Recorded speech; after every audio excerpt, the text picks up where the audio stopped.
This is Module 2, Lesson 5, Part 3, and we're going to take a look at the examples that are related to finding the cutoff score. So it's type 2 questions.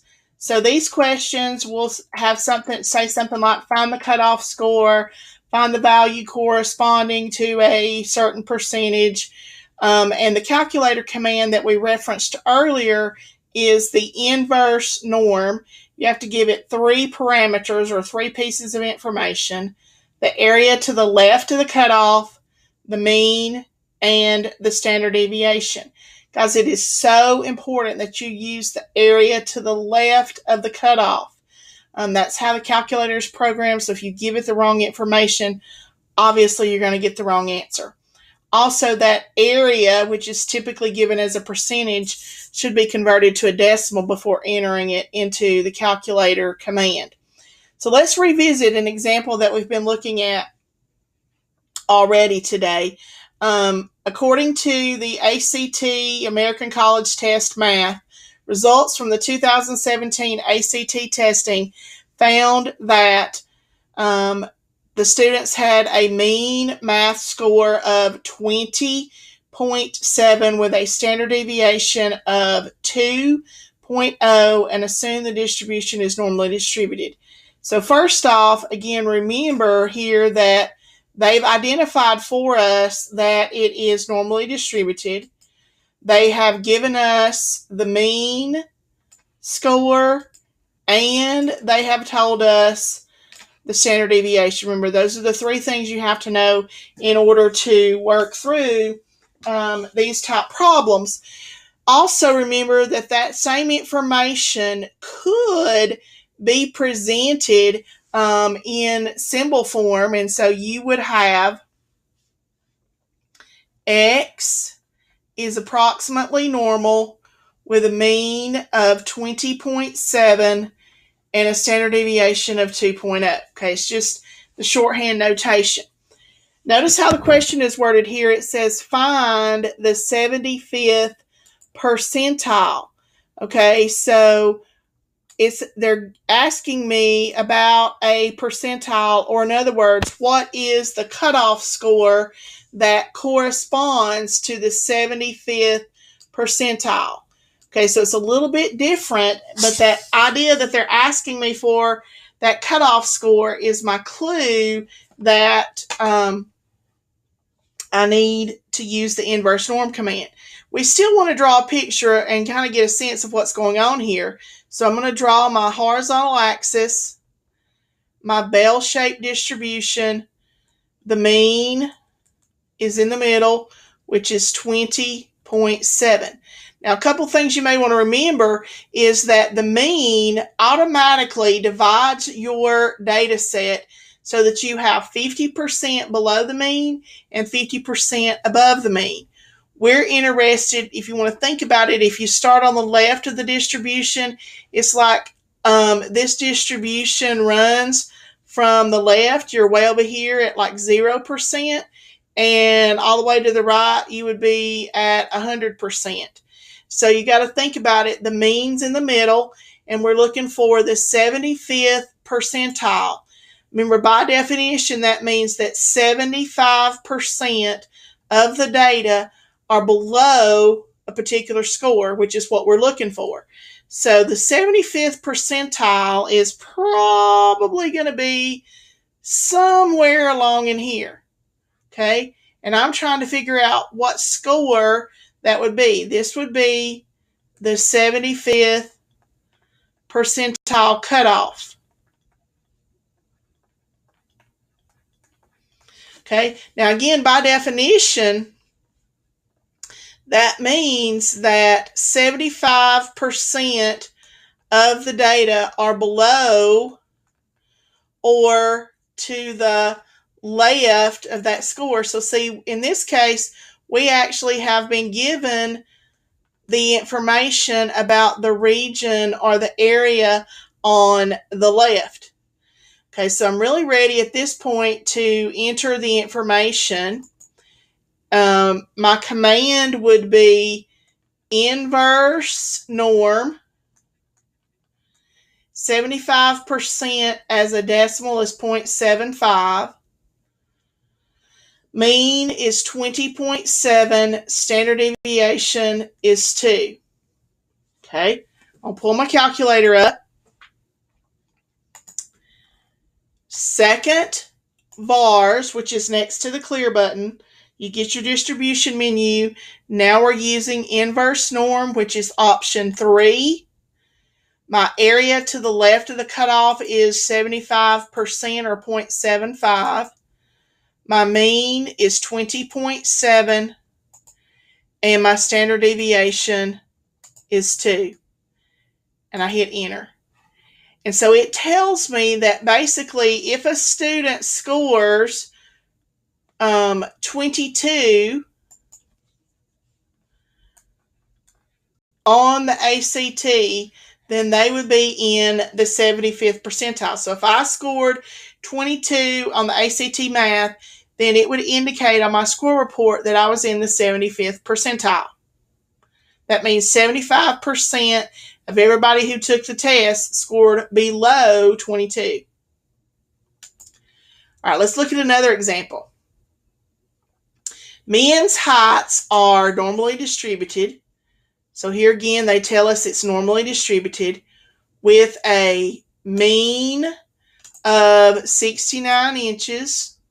So they tell us the mean, and the standard deviation of 2.8 inches. So I have everything I need to work the problem because I know it's normally distributed, I know the mean, and I know the standard deviation.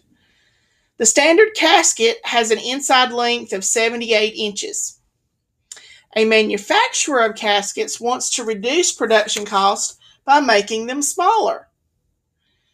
What inside length would fit all men except the tallest 1%? Okay, again, kind of the clue is really asking me, what is the cutoff score? What length caskets could we make if we exclude the tallest 1%? Okay, so let's see if we can get an idea of what's going on here picture-wise. Okay, so I have my horizontal axis, my bell-shaped curve. The mean is in the middle, which is 69 inches.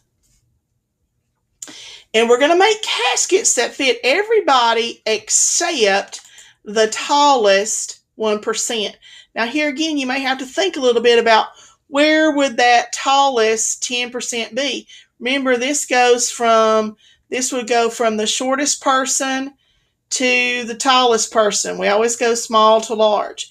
So if I'm cutting off the top 1%, that's going to be somewhere along in this area, and I'm looking for that cutoff score. So this region here to the right would represent the tallest 1%.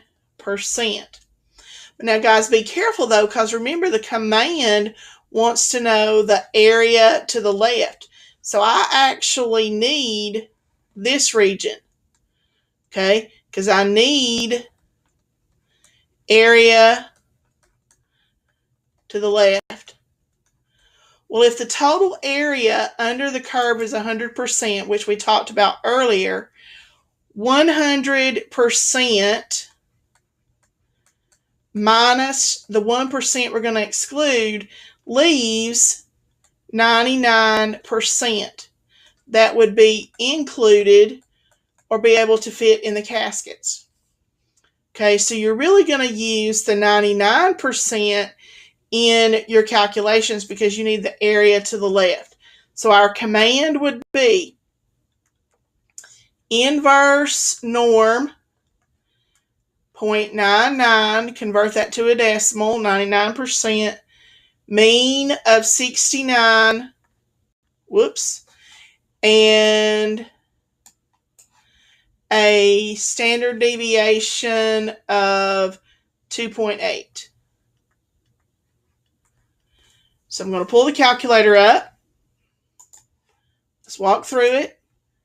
Second bars, inverse norm is option 3. Area to the left is the 0.99 or 99%. Mean is 69 inches, and the standard deviation is 2.8 inches. Enter. So in terms of our cutoff score, the cutoff score is going to be about 75.5. So our cutoff score is 75.5 inches. So the casket maker could shorten his caskets by roughly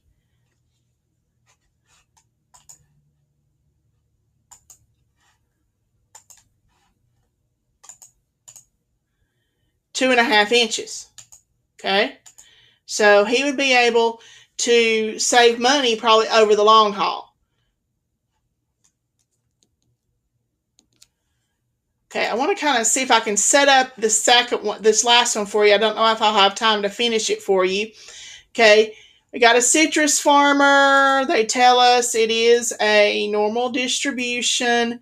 They tell us that the mean diameter of the mandarin oranges is 5.85 centimeters, and the standard deviation is 0.24 centimeters.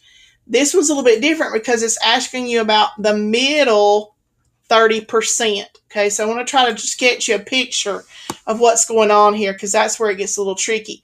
Okay, so if you'll draw yourself a picture, it'll help. Okay, so you still have your normal distribution, your bell-shaped curve. The mean is in the middle, which we know to be 5.85 centimeters. Again, remember, this distribution runs from 0 to 100%. But you want to know what's in the middle, okay? So you're looking for what's in the middle. So remember that this is a symmetric distribution. So if I want 30% in the middle, that means I'm going to have 15% between the mean and this cutoff. Okay, so here's cutoff 1. Right here. And there's 15% between that cutoff and the mean. And if I go 15% between the mean and go up towards the higher one, I'm going to find the other cutoff score. So this would be cutoff 2.